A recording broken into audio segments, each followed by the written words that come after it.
Good morning class. आज हम accounts का नया चैप्टर स्टार्ट करेंगे, चैप्टर नंबर 4, जो कि है बेसिस ऑफ अकाउंटिंग। अकाउंटिंग के बेसिस। अकाउंटिंग बेसिकली दो बेसिस पर की जाती है, cash basis and accrual basis. तो सबसे पहले हमें ये देखना है कि कैश बेसिस क्या है अकाउंटिंग और एक्रूअल बेसिस क्या है। ठीक है, कैश बेसिस ऑफ अकाउंटिंग क्या है? Cash basis of accounting is a system in which transactions are recorded when cash is transacted. इस बेसिस के हिसाब से अकाउंटिंग का मतलब है हम अपनी अकाउंटिंग तब रिकॉर्ड करेंगे जब कैश ट्रांजैक्शन होगी, यानी कैश आएगा या जाएगा, whether received or paid. It means revenue is recognized on the receipt of cash. revenue कब समझा जाएगा? जब वो मिलेगा। Expenses are recorded as incurred when they have been paid. Expenses कब incurred माने जाएंगे? जब वो पे किए जाएंगे। ये बात कौन कहता है? आपका कैश बेसिस ऑफ अकाउंटिंग के द्वारा कहा जाता है। ठीक है, यहाँ तक, यहाँ से लेकर आपका ये कैश बेसिस का मीनिंग है। तो चलिए, ये तो कैश बेसिस कहता है। अब एक्रूअल बेसिस क्या कहता है? एक्रूअल बेसिस ऑफ अकाउंटिंग कहता है, under accrual basis of accounting unlike cash basis of accounting, income is recorded as income when it is earned और एक्रूड। हम इनकम तब रिकॉर्ड करेंगे जब वो इनकम अकर्ड होगी, इनकर्ड होगी तब, ना कि जब वो कैश रिसीव होगा। For example, credit sale is recognised as sale. Credit, आपने उधार माल बेचा, उसे सेल मानेंगे, irrespective of the fact whether amount has been received और नॉट, चाहे उसका पैसा मिला है या नहीं। जिस पीरियड में वो सेल की गई है वो उसी पीरियड की सेल मानी जाएगी। ऐसा एक्रूअल बेसिस ऑफ अकाउंटिंग कहता है। लेकिन कैश बेसिस ऑफ अकाउंटिंग क्या कहता है, जो हमने पहले पढ़ा कि जिस पीरियड में जितना कैश आया वो उसका रिवेन्यू माना जाएगा, जितना कैश गया वो उसका एक्सपेंसिस माना जाएगा। राइट? अब एक्रूअल तो ऐसा नहीं मानता। Similarly, if an expenses has been incurred, खर्चा हुआ but payment has not been made, लेकिन अभी आपने पेमेंट नहीं करी, खर्चा तो हो गया, खर्चा कर दिया, it will be recorded as an expenses. लेकिन एक्रूअल बेसिस के हिसाब से चाहे पेमेंट नहीं करी है लेकिन आपने खर्चा कर दिया तो वो रिकॉर्ड होगा। फॉर एग्जाम्पल, अब इसको करने से पहले हम कैश बेसिस और एक्रूअल बेसिस को अच्छे से समझने के लिए इसका हम एक एग्जाम्पल समझते हैं। यस क्लास, ये एक एग्जाम्पल है। During the financial year 2018-19 Ashok had cash cell 3,90,000 and credit sale हुआ 1,60,000 का, यानी इस साल में कैश माल बेचा इतने का, उधार बेचा इतने का। His expenses for the year, पूरे साल में जो खर्चा आया वो 2,70,000 रुपये आया, आउट ऑफ विच, जिसमें से 80,000 is still to be paid. अभी आपको 80,000 पेड करना है। Find out Ashok's income. अब बताओ अशोक की इनकम क्या है इस ईयर की, following the cash basis of accounting. किस बेसिस पर बतानी है आपको? कैश बेसिस ऑफ अकाउंटिंग पर बताना है। जैसा कि बेटा मैंने अभी बताया, कैश बेसिस ऑफ अकाउंटिंग में कितना कैश आया, तो अगर हम देखें सेल से तो हमारे पास सिर्फ ये वाला कैश आया 3,90,000। तो हमारे आंसर में देखिए रिवेन्यू सिर्फ 3,90,000 लेंगे, जो माल उधार बेचा उसको कंसिडर नहीं करेंगे क्योंकि ये कैश बेसिस ऑफ अकाउंटिंग है। माइनस करेंगे एक्सपेंसेस। अब टोटल एक्सपेंसेस आपके कितने हुए हैं? 2,70,000, लेकिन इसमें से अभी आपने 80,000 पे नहीं किए, तो एक्चुअल में कैश कितना पे किया? 2,70,000 में से 80 गए तो 190 बचा। तो कैश आया 390, कैश गया ड्यूरिंग द ईयर 190, इसका मतलब नेट इनकम होगी 2 लाख रुपए। ये है आपका कैश बेसिस ऑफ अकाउंटिंग। अगर मैं इस क्वेश्चन को, सेम क्वेश्चन को ये कहा जाए बेटा कि एक्रूअल बेसिस ऑफ अकाउंटिंग से करके दिखाइए, तो कैसे करेंगे? एक्रूअल बेसिस ऑफ अकाउंटिंग के हिसाब से इस क्वेश्चन के अंदर टोटल सेल लेंगे। टोटल सेल मतलब जो ड्यूरिंग द ईयर आपने माल बेचा। अब कैश सेल कितनी थी? 3,90,000। क्रेडिट सेल कितनी थी 1,60,000। एक्रूअल बेसिस ऑफ अकाउंटिंग कहता है कि ड्यूरिंग द ईयर जो ट्रांजैक्शन उस ईयर से रिलेटेड आपने कर डाली है वो उसी ईयर की मानी जाएगी। आपने माल बेच डाला तो वो इसी ईयर का आएगा, तो इसके हिसाब से टोटल सेल मानी जाएगी 5,50,000। आपने उधार बेचा है या नगद बेचा है, बट बेचा तो इसी साल है। टोटल एक्सपेंसेस आपके 2,70,000 क्वेश्चन में गिवन थे, अभी मैंने क्वेश्चन पढ़ा था। तो यहाँ पर ये ध्यान नहीं देना कि कितना कैश दिया है या नहीं दिया है, आया है या नहीं आया है।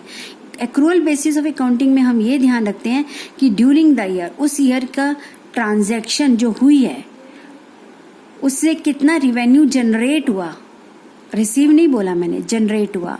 कितने एक्सपेंसेस इनकर्ड हुए 270, पे कितना हुआ ये कैश बेसिस में देखते हैं, इसमें ही देखते हैं कितना इनकर्ड हुआ।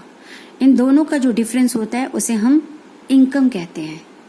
तो ये एग्जाम्पल था एक्रूअल बेसिस ऑफ अकाउंटिंग का, राइट।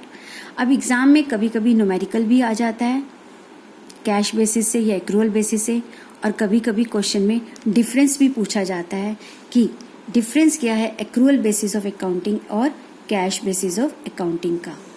ये आपका डिफरेंस है। आपको जितना मैं इस चैप्टर में जो चीज़ कराई जा रही है बेटा, आप केवल उतना ही करेंगे, ठीक है, ना कम ना ज़्यादा। तो नेक्स्ट आता है डिफरेंस बिटवीन दीज टू। सबसे पहले बेसिस है nature of transaction. Accrual basis both cash and credit transactions are recorded. अभी जब मैंने एक्रूअल बेसिस का एग्जांपल लिया, जैसे कि ऊपर अभी देखो बेटा, यहाँ पर मैंने दोनों चीज़ें रिकॉर्ड करी थी, कैश और क्रेडिट। और जबकि मैंने कैश बेसिस वाले में क्या करा था, सिर्फ कैश का आना रिकॉर्ड किया था। तो कैश बेसिस में cash transactions are recorded. Accrual basis में both cash and credit transactions are recorded. Second difference आता है आपका प्रीपेड आउटस्टैंडिंग एक्सपेंसेस या एक्रूड इनकम या रिसीव्ड इन एडवांस। देखो बेटा, जो एक्रूअल बेसिस होता है जैसे कि ये है, इसमें आपने खर्चे 2,70,000 किए लेकिन पे तो नहीं किए, अभी 80,000 पे करने बाकी थे। पे करना है, देना है, उसे हम आउटस्टैंडिंग कहते हैं, ठीक है। तो एक्रूअल बेसिस में prepaid and outstanding expenses are accounted in the profit and loss account. आप इसको अकाउंट लिख रहे हैं उन खर्चों को जबकि पे नहीं किए। अकाउंटेड का मतलब आप अकाउंट्स में लिख रहे हैं। Accrued income and income received in advance are also accounted and shown in the balance sheet. इसी तरह से एक्रूड इनकम को भी हम अपनी अकाउंटिंग में दिखाते हैं। जैसे यहाँ पर आपने सेल करी है, क्रेडिट सेल, इससे आपको कैश तो नहीं आया लेकिन आपकी रिवेन्यू तो जनरेट हो गया, तो हम इसको दिखा रहे हैं। तो प्रीपेड और आउटस्टैंडिंग सारी चीज़ों को हम एक्रूअल बेसिस में दिखाते हैं, लेकिन कैश बेसिस के अंदर prepaid outstanding are not adjusted. Similarly accrued income and income received in advance are not adjusted. इसे भी हम अकाउंट्स में नहीं दिखाते हैं। आप यूं भी लिख सकते हैं कि कैश बेसिस में we record only cash transactions, ऊपर भी लिख दिया इन्होंने ये बात। और इसमें हम आउटस्टैंडिंग या प्रीपेड वाली कोई आइटम को एडजस्ट नहीं करते हैं, राइट। थर्ड डिफरेंस है प्रॉफिट और लॉस। ये कहा जाता है कि जो एक्रूअल बेसिस है, आपको मालूम है, और रियल लाइफ में हम एक्रूअल बेसिस ऑफ अकाउंटिंग को ही फॉलो करते हैं। ज़्यादातर क्या 99% बिजनेस इसको फॉलो करते हैं, क्योंकि एक्रूअल बेसिस ऑफ अकाउंटिंग जो है वो करेक्ट प्रॉफिट और लॉस का पता चलाता है, is ascertain because it records both cash and credit transaction. ये जो कैश बेसिस है, करेक्ट प्रॉफिट और loss is not ascertain because it records only cash transactions, ठीक है। फिर आता है टेक्निकल नॉलेज। अब सिंपल आप भी ये जानते हैं बेटा कि अगर आप अकाउंट्स की नॉलेज नहीं भी रखते तो मैं आपसे सिंपल बोलूँ कि कितना कैश आया वो लिखो, कितना कैश गया वो लिखो। तो जो टेक्निकल नॉलेज है वो एक्रूअल बेसिस में चाहिए, कैश बेसिस में नहीं चाहिए। It does not require much of technical knowledge as is required for accrual basis of accounting. जैसा कि इस बेसिस से अकाउंटिंग करने के लिए हमें टेक्निकल नॉलेज चाहिए, जो कि अब आप सीख रहे हैं क्लास 11th में. The accrual basis of accounting requires technical knowledge as many adjustments like prepaid, outstanding, capital and revenue are required to be made. अब इनको कैसे लिखा जाता है वो सब हम आगे चैप्टर्स में सीखने वाले हैं. बस आपको इतना पता होना चाहिए कि इसमें एडजस्टमेंट की जाती हैं, इसमें नहीं की जाती हैं. कैसे की जाती हैं वो हम नेक्स्ट चैप्टर में सीखेंगे. नेक्स्ट डिफरेंस आता है लीगल पोजीशन. कानूनी रूप से एक्रूअल को ही सही माना गया है. Accrual basis of accounting is recognised by the companies act 2013. Companies act ने भी इसको रिकॉग्नाइज किया है, पहचाना है. Cash basis of accounting is not recognised by the companies act 2013. इस एक्ट में इसको रिकॉग्नाइज नहीं किया गया. अगला आता है एक्सेप्टेबिलिटी, स्वीकार करना. Accrual basis of accounting is more acceptable in business as it reveals correct income and expenses besides assets and liabilities. तो बिजनेस के अंदर इस अकाउंटिंग को ही स्वीकार किया जाता है. Cash basis of accounting is not acceptable in business as it does not reveal the required information, क्योंकि ये हमें पूरी इंफॉर्मेशन नहीं दे पाता है. ठीक है. नेक्स्ट आता है रिलायबिलिटी, विश्वास करना, विश्वसनीय. तो आपके हिसाब से कौन सा विश्वसनीय होगा? जिसको कानून मानता है, जो सही प्रॉफिट देता है. तो which is reliable more? Accrual basis ज्यादा रिलायबल होगा. Accrual basis of accounting is more reliable as it records both cash and credit transaction and this reveals correct profit or loss besides assets and liabilities. मैंने आपको बताया ही था, क्योंकि ये हमारा सही प्रॉफिट और लॉस बताता है. ठीक है. कैश बेसिस ऑफ अकाउंटिंग के लिए क्या है? Cash basis of accounting is less reliable. ये लेस रिलायबल है as it records only cash transactions and as a result does not reveal correct profit or loss and also assets and liabilities. तो सही profit और loss, सही और assets और liabilities का पता इससे नहीं चल पाता है. नेक्स्ट डिफरेंस है सुटेबिलिटी. किन बिजनेस के लिए कौन सा बेसिस ऑफ अकाउंटिंग सुटेबल है? Accrual basis of accounting is suitable for businesses as it requires information that is complex. It can be made available by accrual basis of accounting.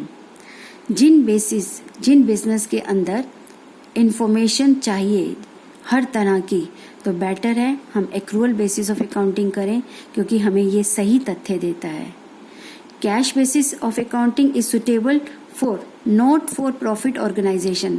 ये केवल उन organisation में ठीक होती है जिनका उद्देश्य प्रॉफिट कमाना नहीं है, non profit organisation. And professionals, या फिर ये सिस्टम उन लोगों के लिए भी ठीक है जो प्रोफेशनल्स हैं, जैसे कि chartered accountant, lawyers etcetera, since they require comparatively less information. क्योंकि उनके पास तो फीस आती है या खर्चे जाते हैं, उनके पास ज़्यादा इंफॉर्मेशन डेटर्स, क्रेडिटर्स, ये सारी चीज़ों की नहीं है. तो ये लोग cash basis of accounting follow कर सकते हैं इजीली. बट इसके अलावा जितने भी बिजनेसेस हैं जहाँ कॉम्प्लेक्स है ज़्यादा, वहाँ पर accrual basis of accounting he suitable है. ये क्लास मैंने आपको इसमें मेन जो तैयार करना है वो 2 न्यूमेरिकल क्वेश्चन, कैश बेसिस और एक्रूअल बेसिस वाले, और दोनों का difference between cash basis of accounting and accrual basis of accounting. इसके अलावा आप बुक के अंदर ही या higher order thinking questions, multiple choice questions, इन सब की प्रैक्टिस करेंगे.